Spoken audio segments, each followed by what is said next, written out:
Bonjour tout le monde, ici Luc Olivier de RPM en présence de la deuxième génération du BMW X2. C'est un modèle qui a été temporairement retiré du marché canadien en 2022 et 2023. On sait qu'on changeait de génération avec le X1, dont le X2 est dérivé, donc de là le petit hiatus. Là, vous devez vous dire, mais pourquoi revenir si on l'a abandonné pendant 2 ans? C'est un modèle qui s'est quand même vendu à 380 000 exemplaires au cours de sa première génération, donc ce n'est pas rien comme chiffre de vente pour BMW.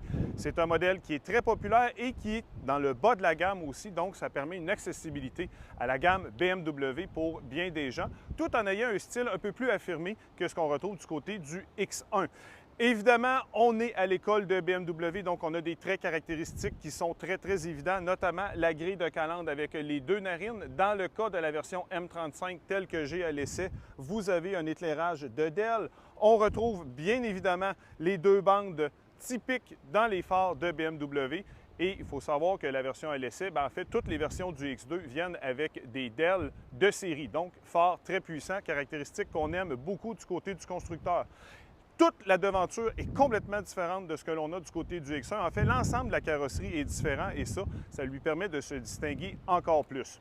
Là où le X2 va surtout se démarquer, c'est lorsqu'on le regarde de côté. Évidemment, c'est un coupé 4 portes, comme on pourrait dire, donc un VUS coupé. La ligne de toit, évidemment, elle est très fuyante et c'est ce qui fait le charme du véhicule. Un peu moins pratique quand même qu'un X1, mais quand même, c'est très caractéristique. Les jantes, on va avoir droit à du 19 à 21 pouces. 21 pouces, ce sera évidemment en option. Et lorsqu'on se déplace à l'arrière, on a un petit béquet sur le coffre qui lui donne une touche encore plus sportive et qui est plus proéminent d'ailleurs sur la version M35. Gros diffuseur dans la partie inférieure et ce dernier intègre pas moins de 4 pots d'échappement de 100 mm chacun. D'ailleurs, la version M35 a un échappement qui lui est propre avec un système qui est beaucoup plus guttural au niveau de la sonorité. Donc ça, on aime beaucoup ça. À l'intérieur, écoutez, c'est pas compliqué. C'est un modèle qui est entièrement dérivé du X1. Donc, on reconnaît, je vous dirais pas mal, à 99 % de nos airs par rapport au X1. Une planche de bord qui est très basse, très dégagée aussi. On a une seule plaque qui est le Curve Display. 2 moniteurs, un de 10,25 pouces et un autre de 10,7 pouces. C'est la 9e génération du système iDrive. Plus intuitif à utiliser, mais ça mériterait encore quelques améliorations en matière d'ergonomie. La cabine est quand même assez dégagée pour ce qui est de l'avant. À l'arrière, je vous dirais que c'est un peu plus compact. Même chose pour la ligne de toit qui est très compromettante au niveau de la visibilité. Malgré ça, lorsque l'on rabat les sièges, on a jusqu'à 1470 litres d'espace cargo. Donc, ce n'est pas vilain à ce chapitre-là. Caractéristique aussi qui est agréable, on peut personnaliser un peu plus la présentation intérieure. Il y a 4 styles différents et à cela, ajouter que vous pouvez avoir un mélange de cuir et d'alcantara pour rehausser l'ensemble. Donc, c'est une cabine qui est bien faite, bien construite. Mécaniquement, maintenant, il y a 2 choix de motorisation qui sont livrables dans le X2.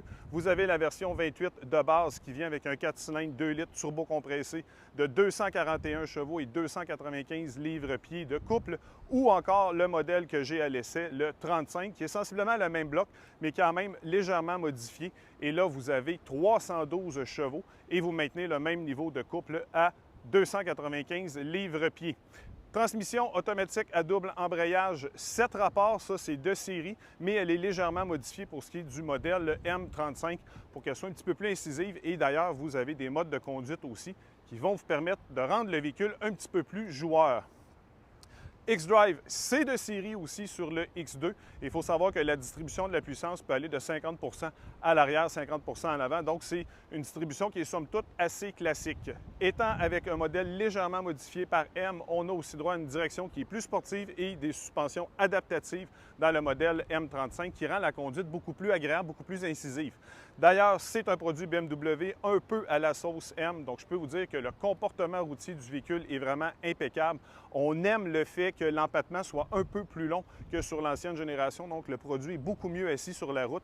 Et étant un produit BMW, évidemment, l'agrément de conduite fait partie de l'équation. Il ne fait pas d'erreur à ce chapitre-là. Donc ça, c'est quelque chose que j'ai beaucoup aimé sur ce produit-là. Maintenant, les prix. Pour la version de base, on commence à tout près de 52 000 $. Pour la version M35, là, on est à 62 552 $. Évidemment, vous pouvez ajouter des options, dont la peinture vert mat que j'ai à l'essai à 6 000 $, ce qui fait que le modèle que je conduis est dans les environs de 75 000 $. Donc, c'est beaucoup d'argent, mais quand même, c'est une voiture qui est agréable à conduire. Et chose qui est très importante, vous savez à quel point on a détesté la transmission dans le X1 de nouvelle génération. Eh bien, dans le cas de la version 35, c'est corrigé, elle est beaucoup moins saccadée. Donc là, vous pouvez y aller.